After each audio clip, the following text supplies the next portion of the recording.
आपण सर्वांना माझा नमस्कार। तर आम्ही बाहेर शेतामध्ये गेलो होतो त्यांच्या मित्राच्या। आम्ही हे वांगे असे विचारून तोडलो तेवढे आणि पिशवी घेऊन गेली नव्हती मी, ओटीमध्येच घेतले होते वांगे आणि घरी आणले हे वांगे असे दुर्डीत काढून घेतलेले आहेत। आणि हे वांगे धुवून पण घ्यायचेत मला। टमाटर, कांदा आणि मिरच्या पण घेतलेल्या आहेत मी अशा। आणि वांग्याला खूप काटे असल्यामुळे मी दुर्डीमध्येच डायरेक्ट धुवून घेतलेत असेच मी। आणि हे टमाटर, कांदा, मिरच्या पण धुवून घ्यायच्यात। बाहेरून कुठून आणलेलं असते ते सगळं धुवून घ्यायचं। कोथिंबीरच्या काड्या, लसण, अद्रक हे पण धुवून घेतलं होतं।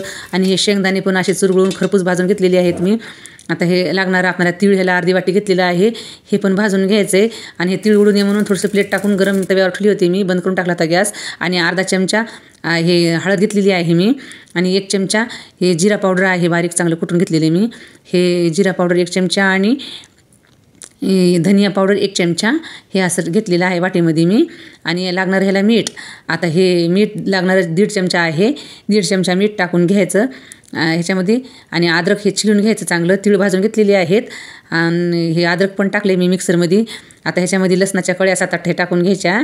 आणि लागणार आपल्याला कोथिंबीरच्या काड्या हे धुवून घेतलेल्या आहेत चांगल्या मी। मिरच्या पण 4-5 घेतलेल्या होत्या हिरव्या कच्च्या, आता कच्च्याच भाजल्या नव्हत्या मिरच्या, ते सगळं कच्चं घेतलेलं आहे, फक्त तीळ भाजून घेतलेत आणि मिक्सरमध्ये फिरून घेतले, पेस्ट करून घेतले मी ह्याचं चांगलं। आता ह्याचं असं पेस्ट करून घेतले। आता हे पेस्ट झाल्याच्या नंतर कांदा चिरायचा आहे आता आपल्याला।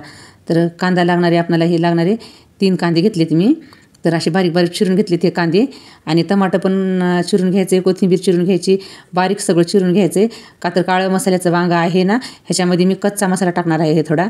असं हे सगळं हे कच्चं टमाटर पण कच्चं आणि कांदा, कोथिंबीर कच्चीच टाकणार आहे। मिरच्या पण कच्च्या टाकल्यात, लसण, अद्रक सगळं ह्याचं टेस्ट वेगळंच येते हे मसाल्याचं सगळं। आणि आपण मनापासून जर स्वयंपाक केला तर टेस्ट वेगळीच येते। आणि हे कच्चं सगळं मसाला असल्यामुळे आणखीन टेस्ट चांगली लागणार आहे। आणि मी मातीच्या भांड्यामध्ये बनणार आहे वांग्याची भाजी। तर हे एक भांडं घेतलेलं आहे मी, त्याच्यामध्ये मीठ टाकलेलं आहे पाण्यामध्ये, अर्धं भांडं पाणी घेऊन मीठ टाकले। आणि वांगे चिरून मला त्या पाण्यामध्ये मिठाच्या टाकायचे आहेत। तर मिठाच्या पाण्यामध्ये टाकल्याने फ्रेश राहतात वांगे आणि त्याचं काळा कलर पण येत नाही वांग्याचा। आणि एका वांग्याला 10-12 काटे होते, तर असे मी चाकूने काढून घेतलेले आहेत काटे सगळे। आणि हे पाण्यामध्ये मिठाच्या टाकायचं म्हणजे काळं पाणी वांग्याचं निघून जाते आणि फ्रेश पण राहतात वांगे। 2 तास 3 तास जरी ठेवले तरी मधामध्ये पाण्यामध्ये त्या। तर असे वांगे असे 4 खापी करायच्या वांग्याच्या चांगल्या। आणि मग हे वांग्यामध्ये आळ्या आहेत का बघायच्या। आणखीन 4 कापी केल्याच्या नंतर पण आडवं असं हाताने करून घ्यायचं वांगं आणि त्याच्यामध्ये लपून बसतात त्या आळ्या, तर त्यामुळं असं करून बघायचं असतं आता अर्ध्यामध्ये हे करून। आणि मग असे करून मी पाण्यामध्ये टाकलेलं आहे मिठाच्या पाण्यामध्ये वांगं।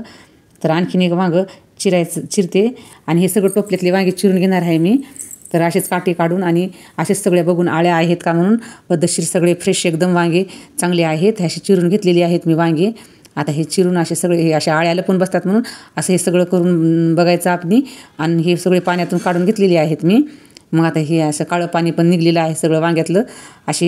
ह्याच्या मसाला चांगला लागणार म्हणून असं पाणी निचरू त्यासाठी मी दुर्डीत ठेवलेले आहेत।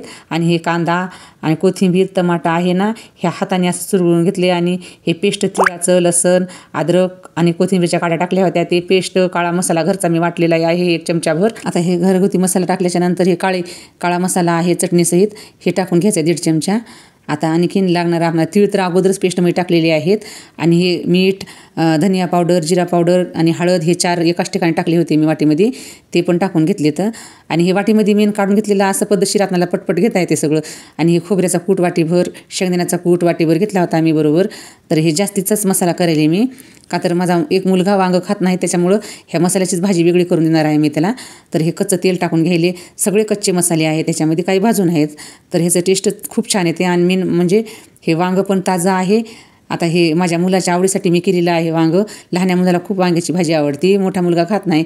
तर हे मातीचं भांडं घेतलेलं आहे मी आणि हे गॅसवर असं गरम होऊ द्यायचं हे भांडं। ह्याच्यामध्ये तेल पण टाकून घेते मी, तोवर असं मी 4 वांगे लावून घेतलेत मी, 4-5। आणखीन पुन्हा हे सगळे दुर्डीतले वांगे लावून घेते तेल गरम होस तर मी। तर हे गरम तेल झाले की मग हे लावून घेतलेले आहेत मी। खूप गरम झालं म्हणून गॅस पण बंद करून घेतलेला आहे मी, असे भरून घेतलेत असं। आता मग हे गरम तेलामध्ये वांगे सोडायचे असे आणि तेलामध्ये वांगे असे चांगले फ्राय होऊ द्यायचे चांगले हे वांगे असे चांगले। मातीच्या भांड्यामधली वांग्याची भाजी तुम्ही पण करून पहा, टेस्ट लागते चांगली।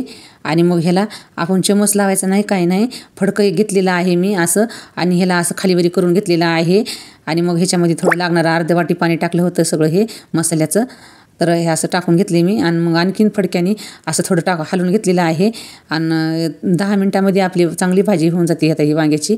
याच्यावर थोडं पाणी टाकलेलं आहे, थोडं काही लागलं तर, पण मला लागलं नव्हतं. आणि दुसऱ्या मुलासाठी ही तव्यामध्ये, दुसऱ्या मातीच्या तव्यामध्ये मी आणखीन ती भाजी मसाल्याची करून घेतलेली आहे खालीवरी. तो मुलगा वांगं बिलकुल खात नाही आणि लहान मुलगा खातोय वांगं. तर ही भाजी अशी करून घेतलेली आहे मी. शिजलेलं आहे का वांगं बघते, भात पण शिजायला आहे, पोळ्या करून घेतलेल्या आहेत मी. तर मग हे वांगं शिजलं का म्हणून बघून घेते, चांगलं मधमध शिजलेलं आहे वांगं. तर असं हे आता मी प्लेटमध्ये घ्यायले. तर हे द्यायचं माझ्या मुलाला जेवायला. मला हे त्याला खूप वांगं आवडते म्हणून पटकन करून दिलेलं आहे मी असं. आणि त्याला मातीच्या भांड्यातलंच वांगं खायचं होतं. तर कसं वाटलं वांग्याची भाजी ते नक्की कमेंट्स करून सांगा. सबस्क्राईब करायला विसरू नका नवीन कुणी असले तर. आणि उर्मिला स्वयंपाकघरात आपलं सर्वांचं स्वागत आहे. काळ्या मसाल्याचं खरड वांगं रेसिपी आहे.